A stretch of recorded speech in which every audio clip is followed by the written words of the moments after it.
नमस्कार। आप देख रहे हैं एजुकेशन वी एजुकेशन।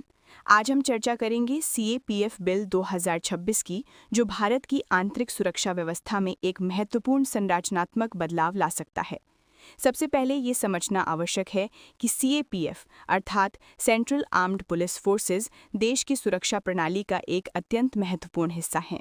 इनमें प्रमुख रूप से सीआरपीएफ, बीएसएफ, सीआईएसएफ, आईटीबीपी और एसएसबी शामिल हैं। इन बलों की भूमिकाएं अलग अलग होते हुए भी इनका मूल उद्देश्य राष्ट्र की सुरक्षा, सीमाओं की निगरानी, महत्वपूर्ण संस्थानों की रक्षा और आंतरिक शांति बनाए रखना है। उदाहरण के लिए सीआरपीएफ देश के भीतर कानून व्यवस्था और आंतरिक सुरक्षा से जुड़े अभियानों में महत्वपूर्ण भूमिका निभाती है। बीएसएफ अंतर्राष्ट्रीय सीमाओं की सुरक्षा के लिए जानी जाती है। सीआईएसएफ औद्योगिक प्रतिष्ठानों, हवाई अड्डों और महत्वपूर्ण ढांचों की सुरक्षा करती है। आईटीबीपी भारत तिब्बत सीमा पर तैनात रहकर दुर्गम क्षेत्रों में सुरक्षा का दायित्व निभाती है। और एसएसबी सीमावर्ती क्षेत्रों में सुरक्षा के साथ साथ जनसंपर्क और निगरानी की भूमिका भी निभाती है।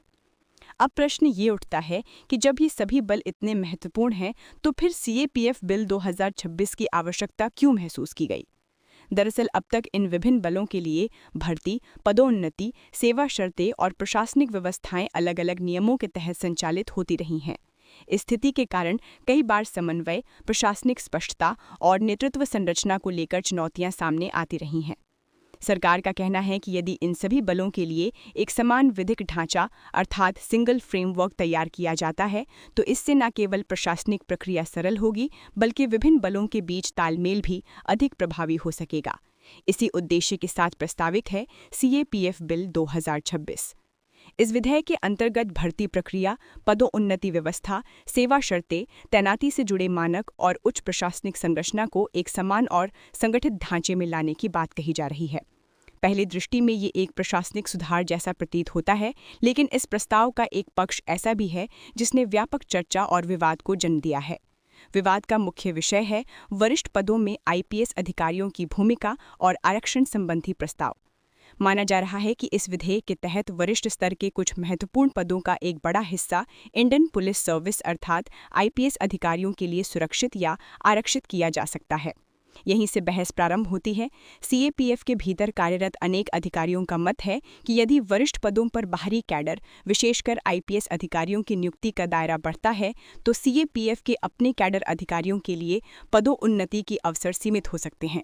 उनका तर्क है कि जो अधिकारी वर्षों तक कठिन परिस्थितियों में सेवा देते हैं, सीमावर्ती इलाकों, उग्रवाद प्रभावित क्षेत्रों और उच्च जोखिम वाले अभियानों में कार्य करते हैं, उन्हें नेतृत्व के शीर्ष पदों तक पहुंचने का पर्याप्त अवसर मिलना चाहिए।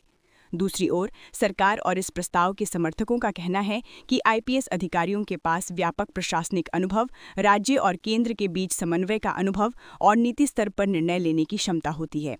उनके अनुसार इससे नेतृत्व संरचना अधिक मजबूत हो सकती है और विभिन्न सुरक्षा बलों तथा नागरिक प्रशासन के बीच बेहतर तालमेल स्थापित किया जा सकता है।